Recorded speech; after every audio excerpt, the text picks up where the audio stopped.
tardes, compañeras, compañeros. Estamos una vez más aquí en un espacio de encuentro desde esta trinchera de información política que es Réplica, eh, preocupados, inquietos, solidarios con la lucha de los pueblos y hoy día, en esta ocasión, queremos conversar, queremos hacernos parte de lo que está ocurriendo en nuestro hermano pueblo del Ecuador. Han sido momentos que nos recuerdan otros periodos, otros episodios de la lucha de clases en Ecuador, en el que el pueblo, las organizaciones sociales, políticas, las organizaciones populares, se levantan en jornadas de lucha que son intensas, que son masivas, que representan un ventarrón que va sacudiendo efectivamente la realidad allá en Ecuador y que remece las instituciones del poder burgués. En el pasado, esto ya lo hemos visto, lo hemos patalizado, existe esta tradición de lucha del pueblo ecuatoriano y queremos ver cómo se expresa esa situación hoy día. Para aquello hemos invitado a dos compañeros, Alejandro Río, del Partido Comunista del Ecuador, y Ernesto Flores, del Movimiento Llevarista Tierra y Libertad del Ecuador. ¿Ya? Como ellos son efectivamente quienes nos van a transmitir esta situación política, esta sensación, esta mística también de lo que está ocurriendo. Sin más, les queremos dejar a ellos, si quieren hacer una pequeña presentación personal. Bienvenido, Alejandro. Muchas gracias, compañero. Gracias por el espacio. Creo que lo que estamos viviendo actualmente en el Ecuador es el símbolo de el recrudecimiento de las políticas neoliberales impulsadas por el gobierno de Daniel Noboa. La gente ya llegó a un punto de ya no tolerar más. Si bien es cierto que Noboa ganó, tengo mis dudas, en lo personal tengo mis dudas sobre si haya ganado legítimamente. Para mí hay una clara tendencia hacia el fraude, esto es algo muy personal. Sin embargo, lamentablemente no tenemos acceso a las boletas que en su momento fueron legitimadas por el Estado, ¿no? Por el Consejo Nacional Electoral. Sin embargo, Noboa gana. La población ecuatoriana estaba entre una tendencia entre el sollozo, la decepción y la resignación. Sin embargo, ya con todo este paquete de medidas neoliberales que ha soltado el gobierno, por lo menos en las últimas 2 semanas, eh, la población dijo basta.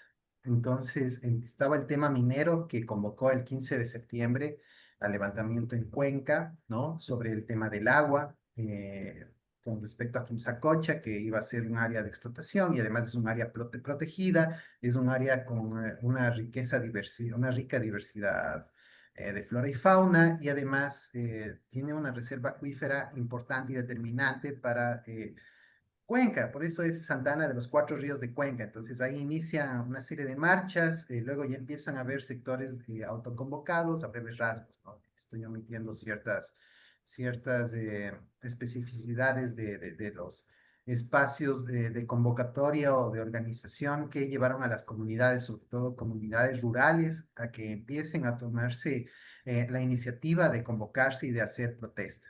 Y bueno, este es el sexto día desde la convocatoria oficial que hizo la CONAIE como espacio organizado donde aglomera a todos los pueblos y nacionalidades indígenas del Ecuador. Y obviamente ya se están sumando paulatinamente diferentes espacios de resistencia organizados de estudiantes, de profesionales, de obreros, ¿no? El espacio obrero es muy importante. Y de alguna forma esto ha llevado a que haya un levantamiento masivo y todo el mundo vaya perdiendo ese, no diría miedo como tal, pero sí esa resignación, ¿no? Porque también considero y con esto termino esta pequeña introducción. Considero que la institucionalidad hizo que el pueblo esté resignado, se ponga en un espacio de resignación. Y esto lo vemos con los medios oficiales, los medios corporativos, que han manejado toda una narrativa de que todo está bien, de ese sinsabor, ¿no? Sabemos que todo está mal, sin embargo, al meternos este cuento, a desinformarnos de que todo está bien, pues nos tiene a toda la población en un ámbito de zozobra. Entonces, un poco ahí empieza esta introducción para medianamente poder analizar y entender lo que está sucediendo en el Ecuador. Más bien, gracias, compañeros, camaradas de Chile. Es importante que se visibilice a nivel internacional también lo que está sucediendo en el Ecuador, porque el nivel de represión es increíblemente fuerte. No desmerecemos lo que ha sucedido en levantamientos pasados, con los gobiernos neoliberales pasados.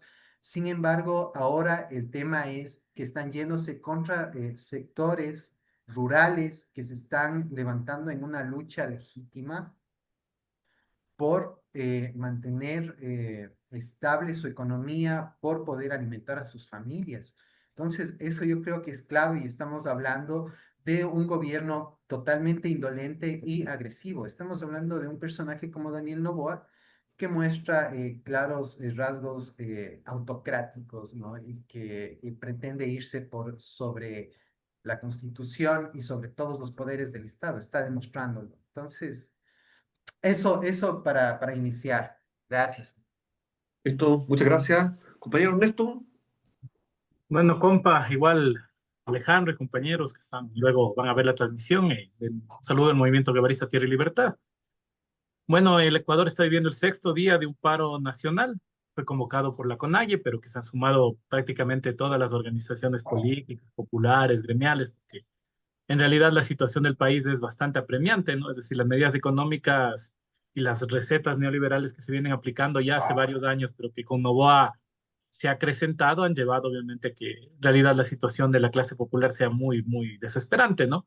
Y la última medida que fue eliminar, sí, que en realidad dicen eliminar el subsidio del diésel, pero yo le llamo más bien es un incremento artificial, que eso los compañeros de los sindicatos petroleros siempre han explicado que en el Ecuador en realidad no existe tal subsidio, sino que al ser un país productor, el Ecuador no necesita tener precios internacionales, ¿no? Que es lo que ellos siempre han tratado de explicar con cálculos, con cifras y que obviamente nunca se les ha dado espacio porque este cuento de los subsidios es de esto, ¿no? Tratar de elevar los precios artificialmente para ponerlos a niveles internacionales y de esa manera quebrar la economía local. ¿Para qué? Para cumplir los caprichos del FMI, ¿no? Es decir, el FMI no quiere competencia y la base fundamental de sus créditos son la destrucción de cualquier forma popular o ni siquiera nacional de emprendimiento o de gestión de algún tipo de economía, ¿no? Y eso es lo que lleva justamente a este estallido que estamos viviendo, que en realidad ha sido diferente al del 2019 y el 2022, porque hay varias situaciones coyunturales que hay que tener en cuenta, ¿no? Y una de las principales que acabamos de pasar por una elección hace no mucho tiempo, son 4 meses apenas que Novoa está en el poder, y que además él maneja mucho un tema de doctrina de shock, ¿no? Desde el día en que entró al poder, él maneja esto de generarse autoatentados, acusar de eso a las mafias y mandar una serie de políticas de esta índole, ¿no? Y en los últimos meses ha sido esto, una tras otra, no da chance ni de respirar ni reponer, si te manda leyes, criminaliza gente, mete a la cárcel y que lo sigue haciendo durante el paro, ¿no? Como para que se sepa en el exterior que muchas veces no se sabe, en el Ecuador se ha criminalizado desde fiscalía tanto al FUT, que es el sindicato oficial, por llamarlo de alguna manera, ¿no? Un sindicato que no ha llamado una huelga general desde 1983. Sin embargo, se le está criminalizando por terrorismo y delitos así, que es decir, más allá de las diferencias que uno puede tener, es demencial, porque el FUT en realidad hace mucho tiempo que no tiene una postura revolucionaria, ni de generar una huelga, ni mucho menos, y sin embargo se les criminaliza a sus dirigentes.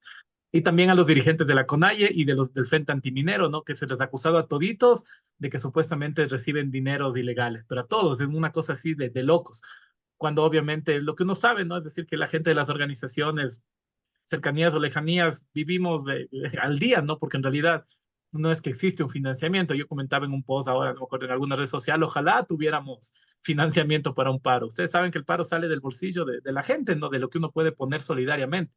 Y están criminalizados todos. Y quién sabe cuántos más, ¿no? En el Ecuador hay 100 detenidos en estos 6 días. 100 detenidos. Es una cosa así escalofriante.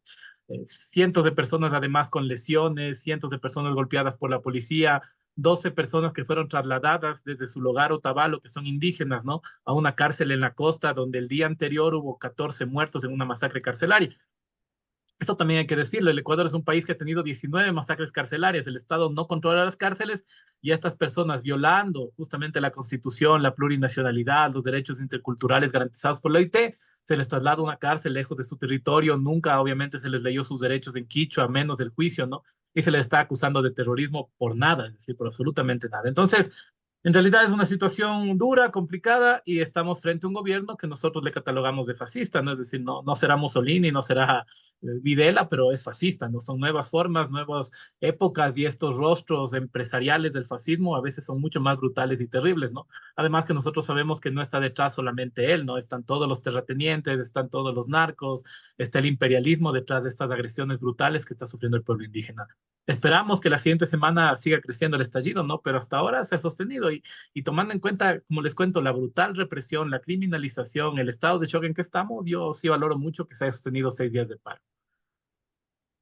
Perfecto, muchas gracias. Sí, es importante decirlo, estamos viviendo el sexto día de un paro nacional convocado por las organizaciones populares, lo que sin duda representa o refleja la envergadura del movimiento, el descontento y la capacidad también de movilización. Quisiera que nos contaran un poco cómo se está expresando esta movilización, recordando también a los compañeros que nos escuchan, cuando hablábamos de esto, de estas tradiciones que desde fin del siglo pasado ya en Ecuador viene con esta impronta de alzamientos, revueltas, rebeliones populares que han, si no me equivoco, han logrado derrocar a 3 presidentes ya. O sea, en Ecuador se ha enfrentado de esa manera el embate de la excesiva privatización, del neoliberalismo, de la ofensiva del capital. Y eso ha provocado efectivamente un interesante movimiento popular. 6 días de paro y me parece que esto no termina.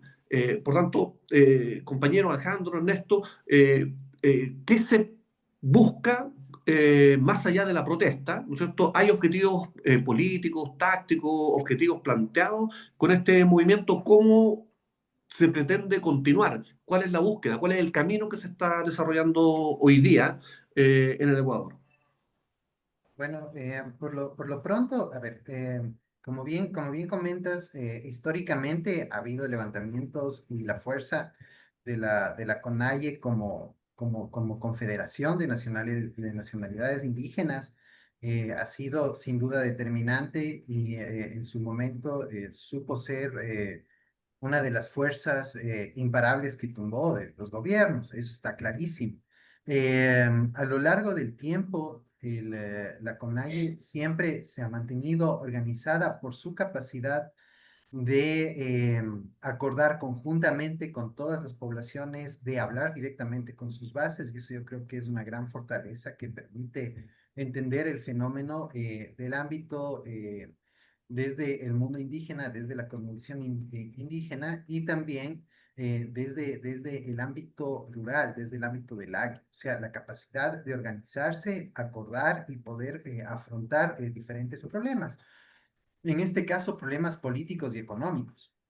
En esta crisis política actual que estamos teniendo, una lectura es que, en efecto, al estar desmovilizado el aparato urbano, el aparato de organización urbano en ciertos sectores, quien cobra la iniciativa es el movimiento indígena y obviamente hay cerca de 10 puntos que son los que están reclamando, los que se están reclamando. O sea, esto tampoco no es una medida de hecho a ciegas, sino que hay un propósito. La idea es que se bajen los decretos con los cuales se está dando lugar a la eliminación del subsidio del diésel y ahora con una asamblea totalmente, o sea, de mayoría oficialista, por ejemplo, el Banco del Instituto Ecuatoriano de Seguridad Social está prácticamente en el espacio de privatización. Es decir, estamos viendo un gobierno que está valiéndose de todo el aparato institucional para sacar el provecho. Es decir, quieren sacar todo lo que no se ha podido en 20 años, 30 años. Entonces, estamos en un momento clave también en los que o bien se define la radicalización de la medida de hecho que ya está durando 6 días oficialmente, o en realidad el Ecuador va a entrar en una fase profundamente crítica, o sea, donde va a ser muy difícil que se pueda salir. Cuando en el gobierno de Moreno, cuando se hizo la primera negociación en el 2019, en el levantamiento de 2019, el pueblo quedó en ascuas porque no se vieron resultados reales. O sea, el gobierno usó la negociación simplemente como un espacio para ganar tiempo.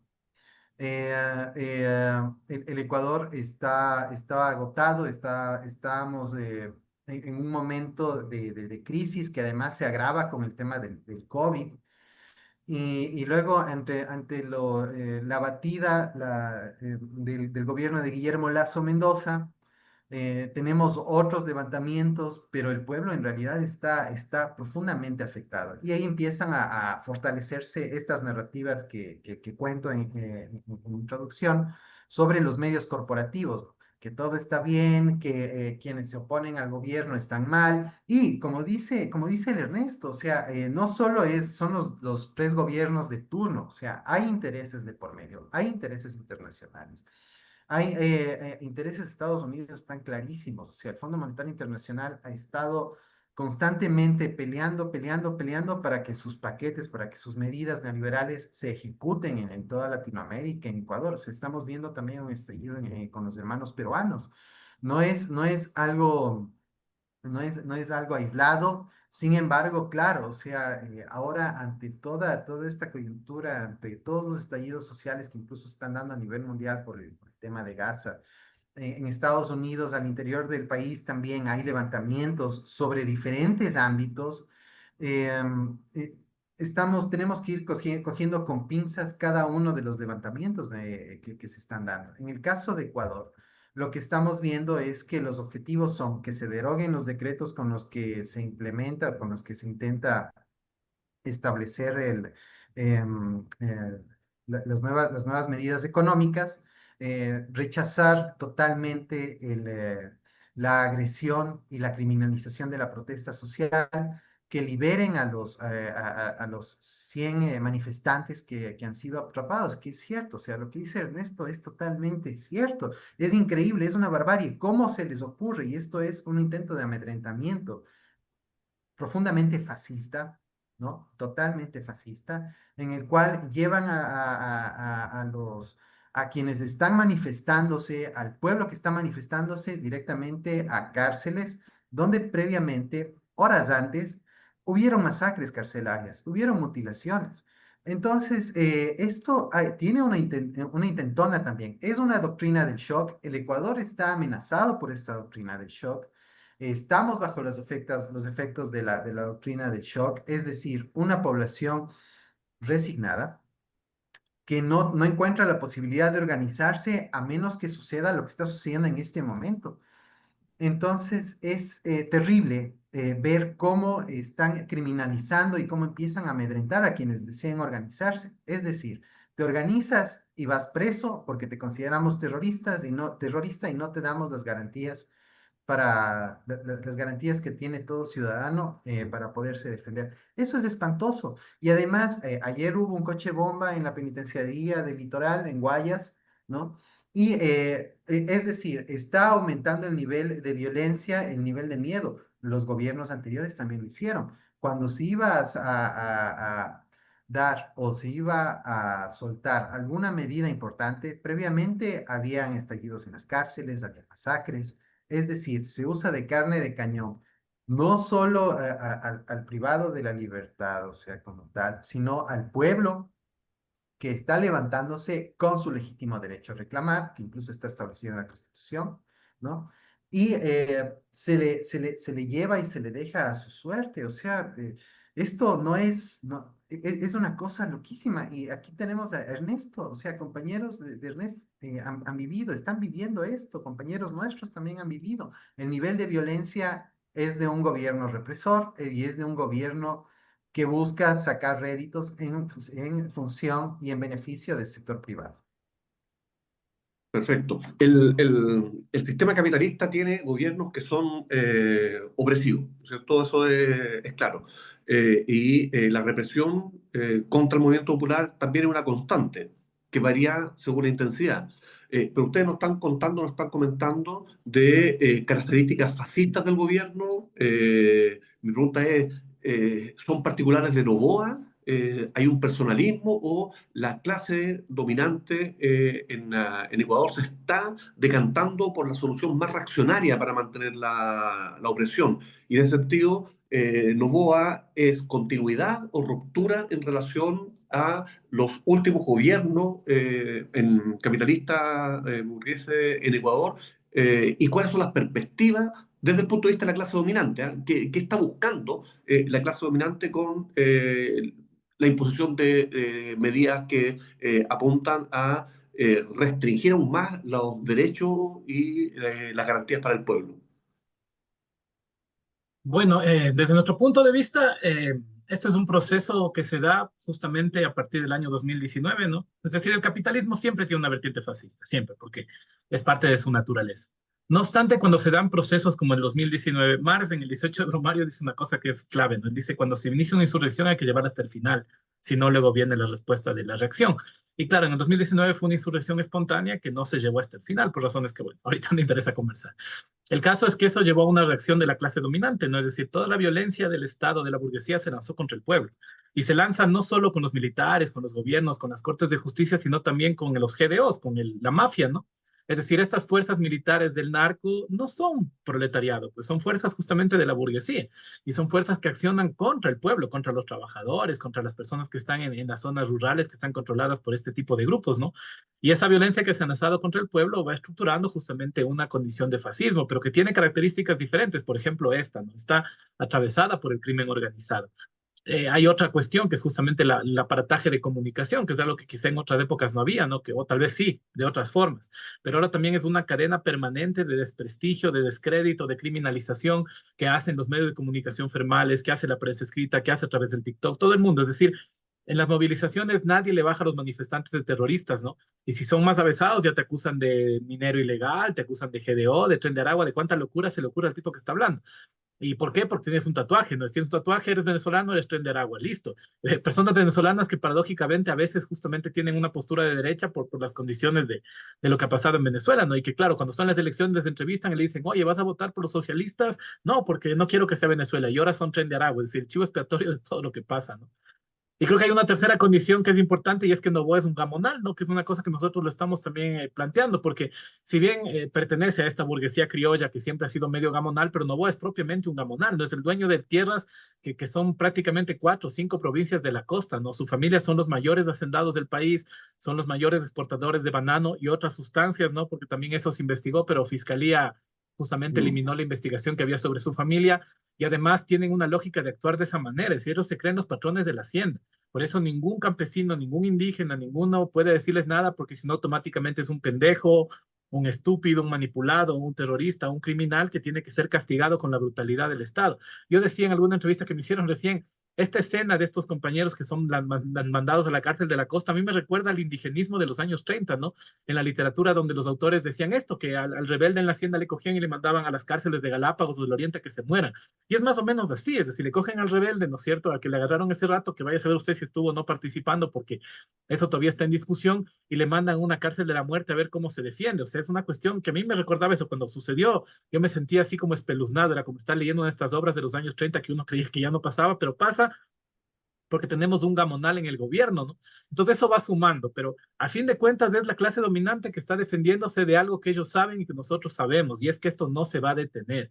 Nosotros siempre hemos planteado que el 2019 fue el inicio de un ciclo de luchas, no fue el fin. Y por eso es que la burguesía criminaliza los paros, criminaliza las movilizaciones, dice que la gente incendió Quito, que los terroristas, que ni sé qué, porque saben perfectamente que lo que pasó ese año es el inicio de un proceso de lucha, ¿no? Nosotros que con Alejandro trabajamos justamente en el centenario el 15 de noviembre, decimos que fue otro 15 de noviembre. El inicio de la lucha obrera que se dio en Guayaquil con una masacre del 2019 para nosotros fue lo mismo, en nuevas épocas y nuevos tiempos. Es el inicio de un proceso de lucha que no se va a detener hasta un proceso similar al de la Gloriosa, que fue una insurrección donde se derrocó un gobierno burgués y estuvimos muy cerca de tomar el poder los trabajadores, ¿no?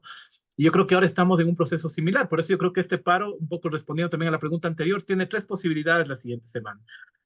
La primera es que se convierte en una resistencia popular prolongada bajo el modelo de Ho Chi Minh, ¿no? Es decir, que esto se prolongue y vamos a ver quién aguanta más.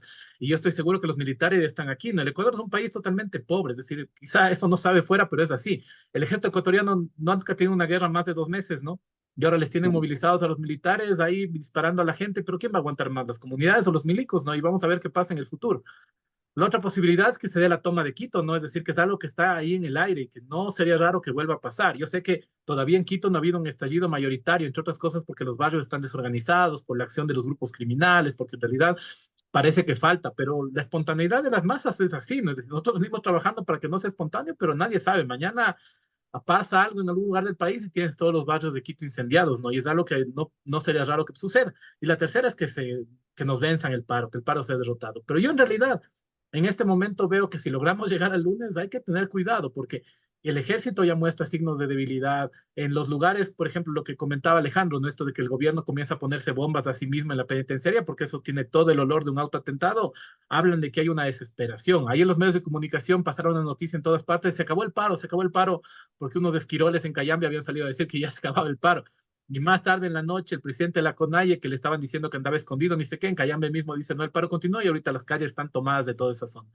Entonces veamos, ¿no? Yo aspiro que esto sea una resistencia popular prolongada, porque creo que sería el mejor escenario para nosotros. Es decir, que esto se prolongue una semana más y vamos a ver si en la tercera quién tiene más fuerzas para continuar, ¿no? El pueblo todavía está bien, obviamente es doloroso los presos, es dolorosa la represión, eso lo sabemos, quienes hemos sido criminalizados sabemos lo duro que es para la familia, para uno mismo lo que pasa, pero si se aguanta una semana más, vamos a ver si Novoa sigue teniendo la misma agresividad que tiene ahora. Además que él ha dicho que no va a dialogar, ¿no? Ha dicho claramente, yo no voy a dialogar porque los indígenas son el 2%, no significan nada, gamonal, ¿no? Siempre pensando que los indígenas no existimos en este país, pero vamos a ver, ¿no? Si la otra semana puede seguir diciendo lo mismo.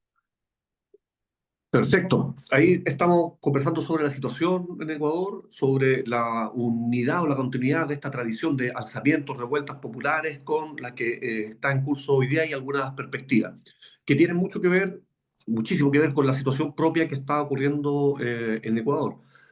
Pero, y este pero es para la próxima pregunta, y la inicio con una afirmación. Nosotros pensamos que efectivamente el capitalismo a nivel internacional está en una crisis que también es prolongada y que tiene características bastante radicales. ¿Ah? Tiene que ver con la disputa por la hegemonía mundial entre potencias, tiene que ver con la incapacidad de recuperar la tasa de ganancia a nivel mundial, tiene que ver con el agotamiento de cierto modelo. Y en esta crisis que es mundial, efectivamente, eh, aparece más bien fortalecida la reacción, ¿no? Surgimiento y fortalecimiento de movimientos protofascistas, de extrema derecha, derecha radical, populista, como queramos llamarle, pero representando de la política, la opción política más agresiva de la burguesía monopólico-financiera a nivel internacional. Y los pueblos no hemos sido tan capaces de dar una respuesta efectivamente a esta ofensiva del capital. Pero se empieza a mover al parecer la cosa. Una de las indicadores que nos dicen que esto podría comenzar a mover tiene que ver, por ejemplo, con la solidaridad que se está expresando ya más masivamente en función del genocidio que se está desarrollando por la entidad sionista en Gaza. Hay reacciones, ¿va? En España y en Italia han habido reacciones populares, masivas. La pregunta en realidad es, ¿hay conexión entre la crisis internacional del capitalismo y lo que está ocurriendo hoy día, particularmente en Ecuador? Y esta respuesta que está surgiendo en Ecuador, eh, sin duda no lo podemos adivinar, ¿ah? Pero una pregunta quizás que tenga que ver con alguna proyección, ¿podrá ser el inicio, como fue en octubre del 19, ¿ah? De otros levantamientos, otras respuestas populares frente a la ofensiva del capital y una respuesta popular a la crisis que está atravesando el capitalismo mundial en estos momentos? No. ¿Quién toma la palabra? Alejandro, dale. Gracias.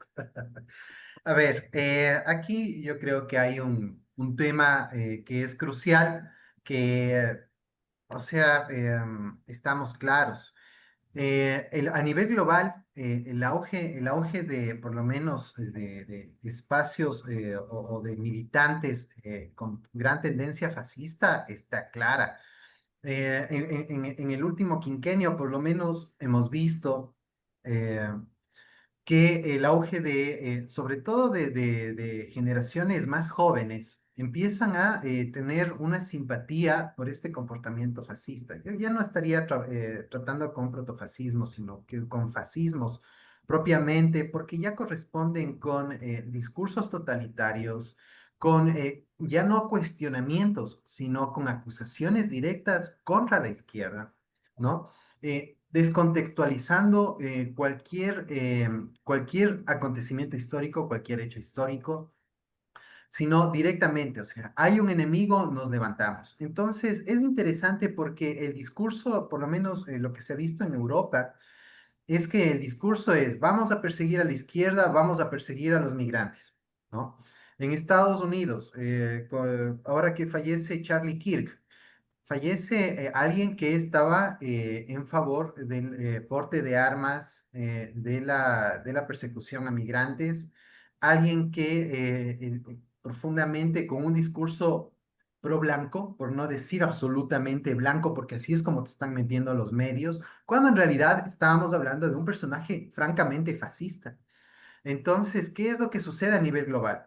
Fallece Charlie Kirk y todos los medios internacionales hacen solemnidad sobre el funeral de Charlie Kirk, ¿no? Entonces, ya hay todo un condumio, y esto para responder a tu reflexión y a tu pregunta, hay todo un condumio mediático de todo el conglomerado corporativo global que enaltece, solemniza a la figura del fascista, ¿no? Y Donald Trump lo usa él como bandera, como baluarte de la lucha de los conservadores contra la izquierda. Entonces criminaliza a la izquierda desde el discurso. Algo curioso, en Argentina, con los hermanos argentinos, Milei, los simpatizantes de Milei, los libertarios, acusan a toda la izquierda, acusan a los peronistas de que son el enemigo, ¿no? Pero parece que estuvieran a punto de soltar una espuma rabiosa contra la izquierda, ¿no? Que es matemos al zurdo, que sí, que no, todo es el zurdo, ¿no? Y lo mismo pasa a lo largo del Cono Sur. Algo interesante es lo que está pasando en Brasil, por ejemplo, que en Brasil, por lo menos a nivel institucional, ya le dieron una condena a Bolsonaro. Es algo significativo simbólicamente, algo que impacta en Latinoamérica, en cierta forma da cierto espíritu o cierta esperanza a sectores organizados. Aterrizando en el caso, bueno, en el caso chileno, están ustedes con también una candidata de izquierda que tiene un favor, un clamor popular significativo y que yo creo que eso tiene peso también a nivel simbólico para el resto de países latinoamericanos, sin duda. Podemos discutir sobre los diferentes matices que hay en la izquierda latinoamericana, por supuesto. Sin embargo, hay un simbolismo que es claro y que por lo menos lleva a replantearnos y a decir si es que en realidad tenemos fuerza. Ahora, los estallidos sociales. Es claro el decaimiento del sistema capitalista. Estamos en una crisis civilizatoria, de eso no hay duda. El sistema capitalista llega a un nivel de autofagocitación constante, por lo menos con un ciclo de cada 10, 15 años, en el cual las crisis llevan a que busque nuevas alternativas de salida. Ahora, el tema es que el Fondo Monetario Internacional justo coincide en estas fechas que está pidiendo a todo el mundo que apliquen sus recetas y obviamente a nivel global la gente se va a levantar por diferentes ámbitos. En el caso ecuatoriano estamos viendo esta crisis que ya tiene que ver con lo que dijo el Ernesto. O sea, yo creo que tesis más clara no puede haber. O sea, Noboa es un hacendado, es un gamonal. Y él piensa que los 17 millones de ecuatorianos somos básicamente sus peones y tenemos que aguantarnos los caprichos de él. Y eso no es así. Entonces, a mí lo que me llama la atención es cómo están comprando medios, porque también están comprando los medios pequeños, los medios alternativos. Hasta ayer estaban comprando a $1 millón estos medios que estaban en las redes. Y es brutal, o sea, el nivel de manejo corporativo y cómo están callando desde el tema de los negociados. Y no es que sean gente de palabra, es que manejan negocios de una forma turbia. O sea, el empresario ecuatoriano ha demostrado que es muy vil y muy astuto al momento de hacer negocios, pero no es legal. Y en eso tenemos que ser claros. O sea, estamos ante gente que no tiene ningún nivel de ética, ningún tipo de formación moral y que no sabe, no tiene ideas sobre la historia del Ecuador, sino que nos ven como una hacienda. Y esto es un debate que se estuvo teniendo, se ha mantenido desde 2019 sin duda alguna. Y lo que creo es que este momento es de resistencia y que Noboa intenta mitigar con ese discurso de, de, de, de de líder autoritario, o sea, en el que dice, solo hay revoltosos que primero me matan antes que sacarme del poder, pero vemos cómo se está movilizando desde un manejo táctico. Aquí yo creo que es interesante ver que él tiene asesoramiento militar, porque está constantemente moviéndose por las diferentes ciudades, no se mantiene estático. Y eso también responde a una estrategia que, si bien es cierto, está jugando, ¿no? Como una estrategia de resistencia. ¿Quién va a resistir más? ¿El pueblo o el gobierno? O sea, estamos viendo que el pueblo se organiza, el pueblo rural. ¿De dónde vienen los alimentos para las urbes? Viene de la ruralidad, viene del campo. Todo lo que, lo que se consume en las urbes viene del campesinado. Entonces, por lo menos en las urbes necesitamos replantearnos y darnos cuenta de quién es quien se está levantando y cuál es la razón. Y en honor a quién está levantándose. Si es en honor a todo el pueblo. O sea, esta lucha es de todos y es para todos. Entonces, sin duda, lo que queremos es que eventualmente desaparezca este gobierno, que se acaben estas leyes neoliberales y que desaparezca esta asamblea que tiene una mayoría de ineptos que es increíblemente, es surrealista. O sea, yo creo que son personajes que pertenecen a cuentos, a cuentos surrealistas que son más para caricaturizar al poder, pero esta es una realidad, es cruda y es lo más terrible, porque esta gente no piensa, sino actúa y no piensa en las consecuencias. Entonces, yo creo que también estamos hablando de un enemigo brutal que, si bien Noboa no tiene el porte para ser un líder, pero está ahí. Y no tiene tampoco, yo creo, el nivel de cordura o el nivel o la capacidad reflexiva para poderse plantear o para poder intentar negociar con el pueblo. Y en cierta forma eso yo creo que vale para que como espacios nos organicemos y tengamos claros quién es el enemigo. Eso por mi parte.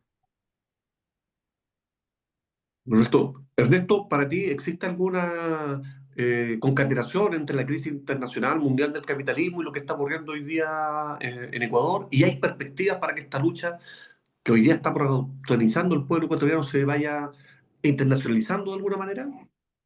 Bueno, sí, no, Ecuador es parte justamente de la cadena global del imperialismo. Yo creo que nosotros estamos en el lado que está perdiendo esa batalla interimperialista. Creo que eso hace que se complejice la crisis. Es decir, el tema civilizatorio en Estados Unidos es decadencia. Justo Alejandro decía esto de Charlie Kirk, que es ya la decadencia total del sistema.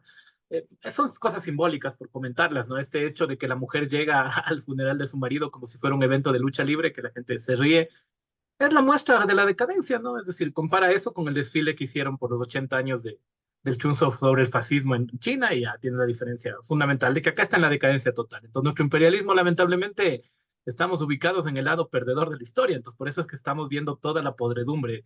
Cuando tú tienes a gente como Milei, tienes a gente como Noboa, como Bukele, como el mismo Trump, es que ya estás en la decadencia total, ¿no? Y vaya a ver si usted en España no gana Vox en las próximas elecciones, ¿no? Que ya sería como hundir este país en totalmente la decadencia civilizatoria. Y no es raro que eso venga sucediendo, porque el fascismo también es eso, ¿no? Es decir, el fascismo es la represión, es la brutalidad, es la organización de las armas contra la clase trabajadora, pero también es la decadencia cultural y civilizatoria. Recuerden ustedes que cuando el Ejército Rojo luchaba también por salvar la cultura europea, porque el fascismo es esto, no es mi ley, eso es lo que ahora tenemos y justamente lo que nos enfrentamos. Y lo otro es que además nosotros nos encontramos en una época donde las mercancías que sostenían en la sociedad nuestra, siempre dependiente, siempre semicolonial, siempre neocolonial, se han venido a pique, ¿no? El mismo Novoa reconocía en una entrevista que el petróleo está en ruinas. Todas las otras mercancías, el mismo banano, el cacao, están destruidas. Novoa son productores de banano, ¿no? Para que la gente conozca en el extranjero. Y Novoa, en algún momento el Ecuador, cuando Novoa todavía no era el mayor monopolista de esta fruta, pues era el mayor exportador de banano del mundo, ¿no? Por eso en el Ecuador se elegía la reina mundial del banano, porque éramos los dueños del banano. Desde que los Novas se pusieron al frente, hicieron su monopolio, quebraron todo el banano nacional y siguen produciendo como hace 70 años atrás. Las haciendas de Novoa son haciendas donde hay campesinos famélicos produciendo con formas semifeudales como hace 60 años, 70 años atrás. Por eso nuestro banano está en crisis, porque esta gente no ha invertido absolutamente nada en mejorar ni siquiera su propia producción. Y aparte de eso tenemos, ¿no es cierto?, como dentro de toda esta crisis que vivimos, que incluso el negocio ilícito de las drogas, donde también está metida la burguesía, están metidos los Novoa y todos los grandes grupos, todos los bancos, está en crisis porque los gringos están consumiendo otras drogas sintéticas, ya no consumen tanto la cocaína como antes y se viene a pique. Además, hay otra cosa que a mí siempre me gusta mencionar porque hay que combatir la criminalización, ¿no? Una de las razones de por qué la cocaína se fue a pique es por la sobreproducción, dando razón una vez más al marxismo. Y la sobreproducción se produce porque se acabó las FARC, ¿no? Mientras las FARC estaban activas no había sobreproducción, porque las FARC realmente eran las que no permitían que se expanda ese negocio como se expande, a pesar de toda la criminalización que siempre le hicieron a los camaradas, ¿no? Pues desde que ellos no están, desde que no existe las FARC, hay sobreproducción de cocaína en Colombia y bueno, ustedes saben dónde pusieron los buques de Estados Unidos frente a Venezuela, ¿no? Cuando Colombia es realmente donde sale toda la droga. Tampoco si queremos poner buques en ningún lado, no solo mostrar un poco el sinsentido de lo que hace Trump. Pero eso genera que hay una crisis. Entonces, banano, petróleo y encima las drogas de que vive la burguesía están en crisis, entonces obviamente el país entra en crisis. Y como estamos dentro de este imperialismo decadente, entonces comienzan a ver sus manifestaciones de esto. Pero eso va de la mano justamente con una aspiración revolucionaria real, y yo creo que eso no hay que perderla, ¿no? Y que es lo que Lenin nos enseñaba, si es que el imperialismo entra en crisis, siempre hay una salida. Y la salida es que los pueblos en esas contradicciones pueden tomar medidas importantes. Y a mí me parece que el Ecuador está en camino de que nuestro pueblo pueda tomar medidas importantes, porque la lucha, digamos que este paro se pierda, que es el peor escenario posible, que salga Novoa fortalecido, nos derrote y el paro se venga abajo. Esta nosotros decimos que es una escuela de lucha de clases en calientes para los jóvenes, para los militantes, para las organizaciones, para los jóvenes que ahora por primera vez salen a manifestaciones y ven la brutalidad de la policía, ¿no? Es decir, sacan la venda de creer que el policía es tu amigo, que el ejército es nacional, que el Estado está contigo y ven la realidad de las cosas. Y esa es una escuela de lucha de clases, no es la que te sientas en una biblioteca, no, es pelear en las calles, ¿no? Y eso forma gente que de aquí en 2 años, en 3 años, tendrá que volver a salir porque no se puede sostener lo que están haciendo. Una economía tan débil como la nuestra, por las razones que hemos venido comentando, con estas medidas que se toman, es realmente liquidar la economía nacional. Y eso va a generarte que si hoy no es el levantamiento, será mañana. Y no porque haya una dirigencia, no porque haya comunistas, guevaristas, o vaya a saber usted quién, es porque realmente estas medidas neoliberales, esta forma fascista de gobierno, este gobierno de los gamonales, va a quebrar el país y usted tendrá de aquí el próximo año otra vez gente en las calles. Ojalá podamos esta vez ganar, porque obviamente no queremos perder, pero sin duda esta es una escuela que sigue formando gente para futuros levantamientos y quién sabe vuelva a pasar lo mismo, ¿no? Argentina está al borde igual que el Ecuador. Es decir, en Argentina están a otra coima de Karina Milei que se le ven encima a todo el mundo a Milei, ¿no? Ya se descubrió que esta gente es más corrupta como nunca se ha visto en la historia, que le roban la plata a los discapacitados. Una más de esas y vamos a ver si no tenemos a la gente tomándose la casa rosada, ¿no? Es decir, estas condiciones ventajosamente también son contagiosas. Perfecto, sí, estamos viendo que estas mismas, muy de acuerdo, estas mismas condiciones que el capitalismo impone empujan a la rebelión. La rebelión efectivamente aparece muy justificada, legítima. La rebelión de los pueblos es un camino. Ahora, en el cuadro actual, ¿existe la posibilidad de una salida a la crisis revolucionaria, pactada, negociada? ¿Cuáles son las perspectivas que debiese tener y en qué condiciones se ven las fuerzas populares, las fuerzas comunistas en Ecuador para el desarrollo de la crisis actual?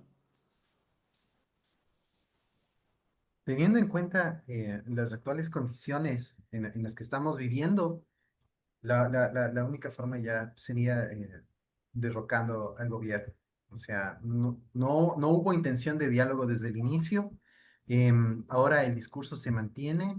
Está la complicidad de los medios de comunicación, que sigo, o sea, es clave tener en cuenta eso.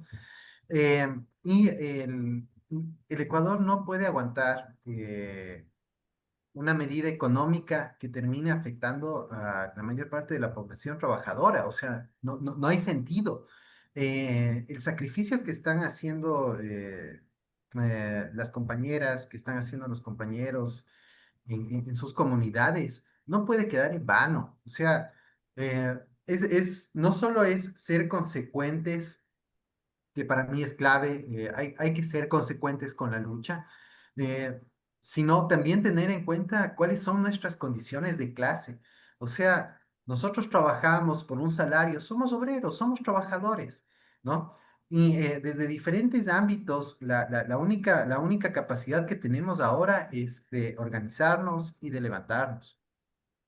Socialistas, comunistas, o sea, la población en general, todos, o sea, todos tenemos que organizarnos y en realidad ponernos, ponernos frente a la realidad, que es enfrentarnos a un gobierno fascista que no tiene intención de cambiar, sino que quiere imponer las cosas según su voluntad y por la fuerza. O sea, es un gobierno gorilesco, ¿me explico? Porque lo que están buscando es por la fuerza reprimir, por la fuerza acabar.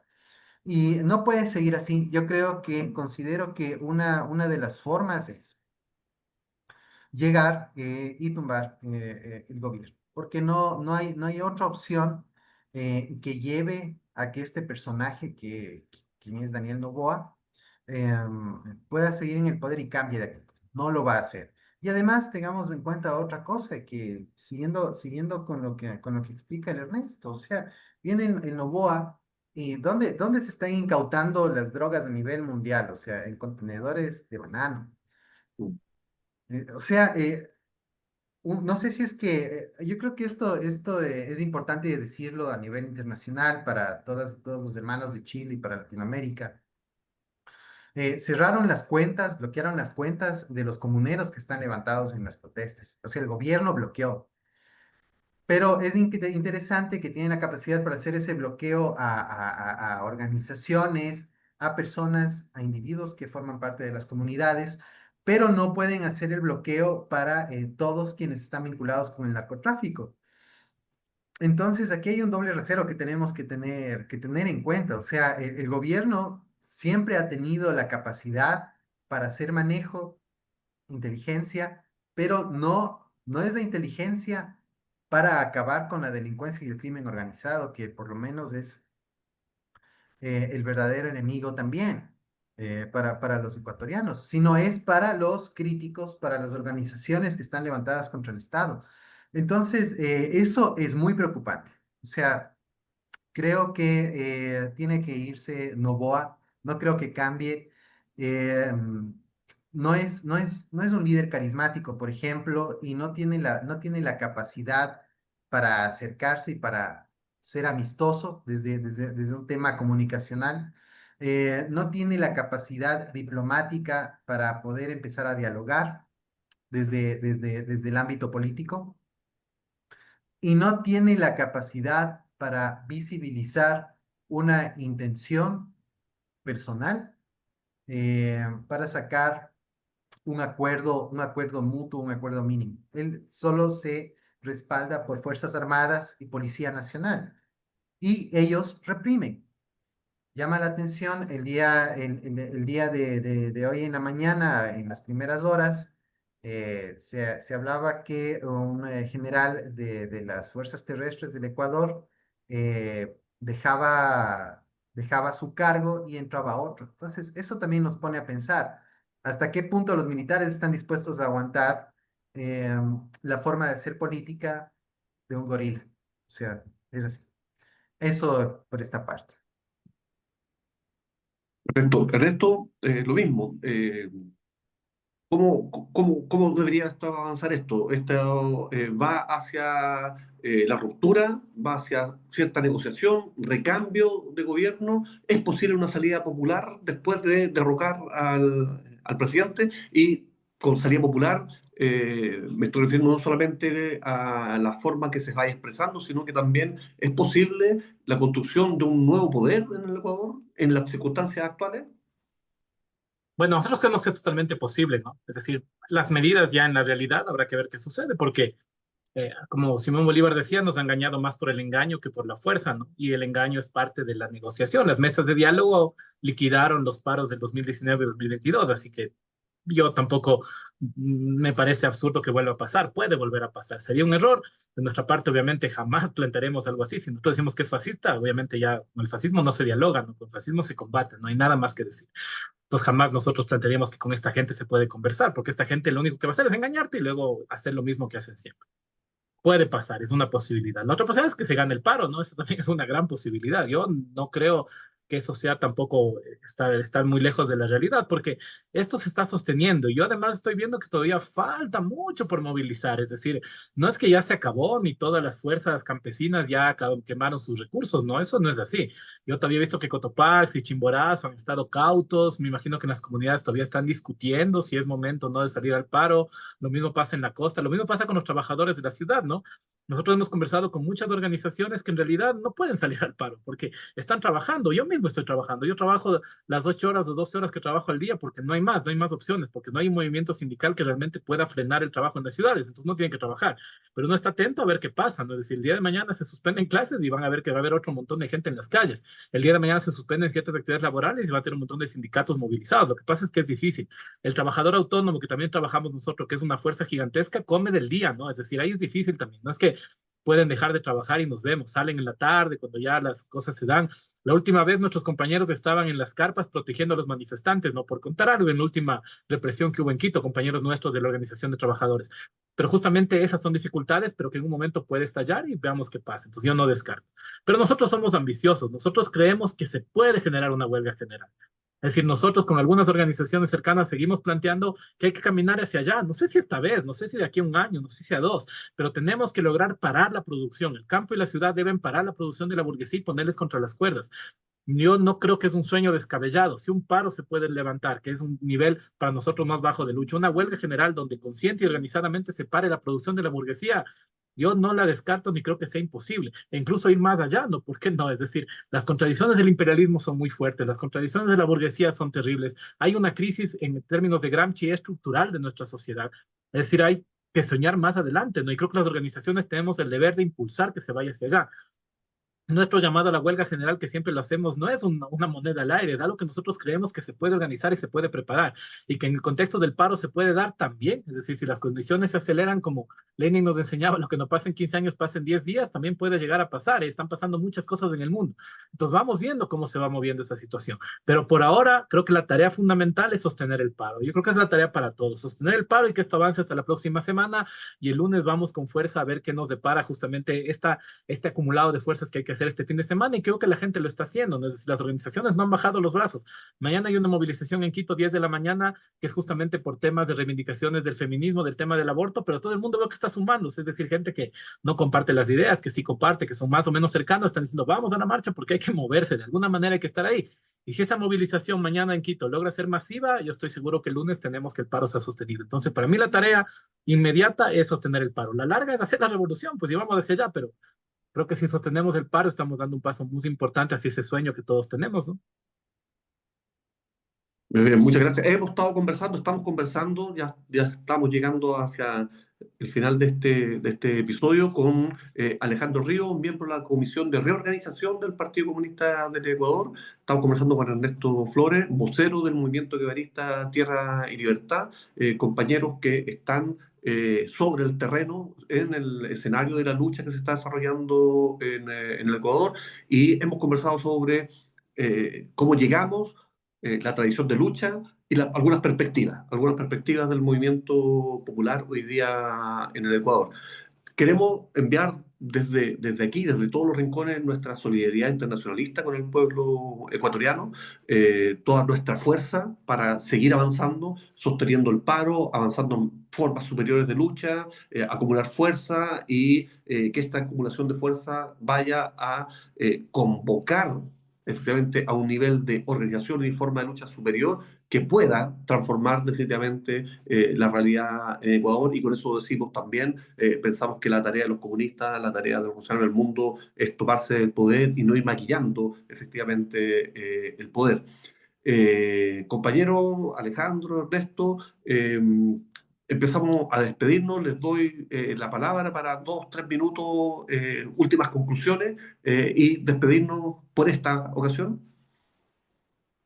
Sí, bueno, para finalizar, o sea, yo creo que tenemos que seguir atentamente todo lo que está sucediendo a nivel mundial, cómo están también organizándose los espacios de izquierda y las nuevas generaciones también tienen un desafío bien grande y yo creo que va a haber también eventualmente una resistencia al fascismo, eso yo creo que es un hecho, va a haber un levantamiento. Y a nivel mundial, el sistema capitalista está en crisis. Tenemos en cuenta eso. eh, Siempre la fuerza de los pueblos es clave. La fraternidad y la hermandad que nos une históricamente también motiva para que todos salgamos, para que todos nos levantemos y se escuchen nuestras voces. Y más bien agradecer este espacio. Compa, muchas gracias. Nosotros nos mantenemos en la lucha, sin duda. Veamos qué es lo que nos deparan los próximos días de las jornadas de paro. Pero hay un interés muy grande porque haya un cambio real. Sin duda tenemos experiencia con lo que sucedió en los dos gobiernos anteriores y creo que eso también sirve para buscar una nueva estrategia. Nos mantenemos en la lucha y una vez más, gracias por el espacio. También aprovecho para enviar un saludo a todas y a todos los compañeros que están acá en Ecuador, que están en la lucha constante y que se mantienen y están arriesgando su vida y están arriesgando su espacio y su salud por mantenerse en este paro, en esta medida de hecho. Siempre es necesario tener en cuenta también que hay una gran voluntad que nos une a todas y a todos para que se dé este cambio y que este cambio es con muchos sacrificios. Eso nada más. Muchas gracias y también un abrazo a Ernesto allá en Quito. Bueno, por mi parte, igual vamos a saludar a los compañeros. Igual creo que los paros también son eso, ¿no? Lugares de reencuentro de los compas que a veces nos distanciamos, nos acercamos, pero aquí ha sido eso, ¿no? En el paro uno se encuentra con todos los compas que, por más contradicciones que pueda tener en la lucha, creo que nos hermanamos porque hay un enemigo más grande, ¿no? Y además, claro, entre nosotros también se pueden ir minando esas contradicciones que es importante hacer. El otro es que sostenernos, seguir en la lucha. Esto es largo. Yo creo que pase lo que pase en estos días, esta lucha se viene bien complicada y creo que estas pequeñas experiencias van alimentando justamente eso, ¿no? La lucha, la de saber lo que es la calle, saber lo que es un paro, saber lo que es una protesta. Creo que los espacios de solidaridad van a ser fundamentales, ¿no? El espacio que hemos tenido nosotros con los presos políticos del MGTL, ahora ya no son 3, ahora son 100, ¿no? Y creo que eso va a ser un espacio que hay que tomar la experiencia. Nosotros ya lo hemos venido haciendo en los chats, con la gente que estuvo presa en Quito, ayudamos con el tema judicial, explicándole a la gente qué tiene que hacer para que no le den prisión preventiva, cómo moverse. Ahora también con la gente que está en la cárcel, justamente en la costa, estamos tratando de mover las redes de solidaridad que la experiencia de lucha nos ha enseñado a nosotros y que ahora esa experiencia tiene que volverse más amplia, ¿no? Y si este paro sigue, no serán 100, serán 200, 300, 1000 presos. Este tipo está hablando de que va a abrir una cárcel en la costa en las siguientes 5 semanas, ¿no? Porque este hace cárceles, no hospitales ni escuelas, entonces quizá ya tenemos que encontrarnos todos algún rato, ¿no? Pero son las condiciones, creo que justamente la opción revolucionaria que uno ha optado le pueden generar, pero que vale la pena si es que esto va a ser para que todos podamos vivir en un mejor mundo, ¿no? Entonces, siempre eso, que sepan que en Ecuador la gente está peleando, la gente está luchando, la gente no ha bajado los brazos, no crean las mentiras que seguramente los medios dicen por ahí, y que en cada barrio, en cada comuna, en cada fábrica, la gente está hablando del paro. A veces quizás no están todos en la calle por diferentes razones, pero todo el mundo está con todas las ganas y toda la esperanza de que esto estalle para poder salir y poder sumarse a la lucha. Así que creo que todos estamos esperando eso. Y gracias, compa, el espacio. No, gracias, gracias de verdad a ustedes, compañeros, camaradas. Esperemos que se siga avanzando, fortaleciendo un movimiento efectivamente popular y revolucionario y que la lucha en Ecuador vaya a ser un aporte efectivo a la lucha por la revolución en el mundo y que vaya contaminando, vaya contagiando, vaya impulsando efectivamente también otros espacios de rebelión porque estamos en un momento en que enfrentar al imperialismo en el mundo es necesario y desarrollar acción solidaria, internacionalismo proletario es fundamental. La lucha de los pueblos se tienen que unificar, tienen que avanzar por el mismo camino y este camino, pensamos nosotros, este es el camino de la revolución, de la ruptura y no de la negociación y no de pactos. Y ahí desde esta distancia, de este lugar, vemos que eso se expresa en el Ecuador y se expresa de una forma, digamos, histórica. Aquí, al parecer, hay continuidad y tiene que haber continuidad para ir ensanchando los caminos de la revolución. Compañeros, camaradas, un abrazo, nos estaremos encontrando, saludamos a todos los compañeros y compañeras que nos están viendo y nos llamamos, nos convocamos a solidarizar activamente hoy día con el pueblo ecuatoriano y estar alerta y solidario con todas las luchas de los pueblos del mundo. Muchas gracias, compañero, muchas gracias y nos estamos viendo prontamente. Gracias, Saludos. camaradas. Un abrazo. Chao, chao.